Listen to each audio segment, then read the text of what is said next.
শুভ দুপুর বন্ধুরা। তো আজকে দেখো অনেকটাই দেরি হয়ে গেছে। সকালে তো বাজার টাজারে গেছিলাম, তোমাদেরকে বললামই। আর এইদিকে না রান্না করতে তো রান্না আজকে সেরকম কিছুই করা হয়নি, মা দোকানে রান্না করছিল। আর একটু ইলিশ মাছ এনেছিলাম, তাও তোমাদের দাদা ভাইয়ের জন্য একটু কচু দিয়ে করে দিয়েছি, আর কিছু করিনি।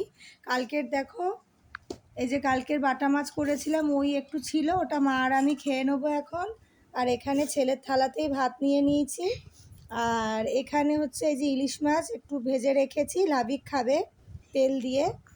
আর এখানে দেখো ধোকার তরকারি করব ভেবেছিলাম, তা মা বড়া করেছে, মা বড়া করে নিয়ে তা মাকে বললাম আর করতে হবে না, যা আছে ওই দিয়েই চালিয়ে নেবো, কারণ ঘরদোর পরিষ্কার করছিলাম, সামনে পুজো। তো আজকে স্কুল টুল ছুটি ছিল, ভাবলাম করে নিই, তাও পুরোপুরি হয়নি, যতটুকু পেরেছি করেছি। তো আজকে আর বেশি কিছু রান্নাবান্না করিনি, যা করেছি তোমাদের সাথে শেয়ার করলাম। তোমরা কি রান্না করলে, দুপুরে কি খেলে জানিও।